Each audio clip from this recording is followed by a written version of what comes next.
நாங்க எங்க ஊர் வெள்ளவலுக்கு பக்கத்துல அனுமந்தபுரம் அங்க இருக்கிற அனமர் சுவாமி கோயில். இங்கதான் என்றாவது ஒரு நாள் திரைப்படத்தினுடைய ஷூட்டிங் நடந்தது. இந்த கோவில் காட்டியிருப்பாங்க பாத்தீங்களா, அதுதான் இந்த கோவில். இப்ப கோவில் புதுசா கட்டுறாங்க, அதனால இடிச்சுட்டு அந்த படத்துல இருக்கிறதுக்கான அடையாளமே இருக்காது. அந்த சிலைகள் இருக்கு பாத்தீங்களா, அதெல்லாம் இங்கதான் இடிச்சு கிடக்குது. இந்த நேரம் இருந்தது, அழகா இருந்தது, எல்லாம் இடிச்சு எடுத்துட்டாங்க, புதுசா கட்டுறாங்க. இல்லைங்க, ஒரு சீன்ல பாத்தீங்கன்னா அந்த ஐஸ்காரரு வண்டி தள்ளிட்டு வருவாரு, அது இந்த இடத்துல தாங்க, இந்த ரோடு தான். இந்த நேர் கள்ளிச்செடி எல்லாம் அந்த பூவோட இருந்தது, அதெல்லாம் கோவில் கட்டுறதுனால எடுத்துட்டாங்க.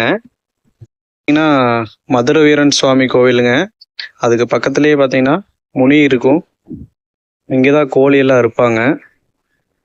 அப்புறம் கிடா வெட்டு கூட இருக்கும்னு நினைக்கிறேன், தெளிவா தெரியலைங்க. நான் கோழி எல்லாம் இருப்பாங்க. அப்படியே இந்த பக்கம் வந்தீங்கன்னா அங்க அங்க தெரியுது பாருங்க அந்த ஓலைகள்லாம். அது புது கட்டடம், கோயில் கட்டிட்டு இருக்காங்க. கோவில சாமி பார்த்தீங்கன்னா எடுத்து இங்க வச்சிருக்காங்க. இதுதான் இப்ப சாமி இருக்கிற கருவறை. ஓகேங்களா? ஆனாலுமே அமாவாசைக்கும் பௌர்ணமிக்கு திங்கள் வாரத்துல பாத்தீங்கன்னா திங்கள் வெள்ளின்னு நினைக்கிறேன், 2 நாட்கள் நல்லா பூஜைகள் நடக்கும். இங்க லாஸ்ட்ல பாருங்க, இங்க தெரியுது பாருங்க, இது கிளி வேட்டைக்கு போற இடம். சுற்றிலும் மரங்கள்லாம் நல்ல இயற்கை சூழலா இருக்கு, அழகா இருக்கு. உங்களுக்கெல்லாம் எப்போவாச்சும் டைம் கிடைச்சா மறக்காம இந்த கோயிலுக்கு வாங்க. சக்தியுள்ள கோவில், குழந்தை இல்லாதவங்களுக்கு குழந்தை வரம் கொடுக்கக்கூடிய ஒரு கோவில், தீராத பிரச்சனைகளுக்கு ஒரு சக்தி வாய்ந்த கோயிலா சொல்லப்படுது.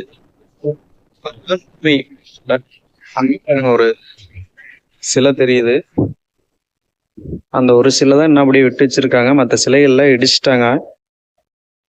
ஓகே, இதாங்க என்றாவது ஒரு நாள் திரைப்படத்தினுடைய ஷூட்டிங் நடந்த அந்த அன்னமார் சுவாமி கோவில். லொகேஷன் பார்த்தீங்கன்னா வெள்ளக்கோவிலுங்க, திருப்பூர் மாவட்டம் காங்கேயம் வட்டம் வெள்ளக்கோவில். வெள்ளக்கோவில் பக்கத்தில் அனுமந்தபுரம் ஊர். டைம் இருந்தால் பாருங்க, விசிட் பண்ணுங்க, நம்ம அன்னமார் சுவாமியினுடைய அருள் பெறுங்க. நன்றிங்க.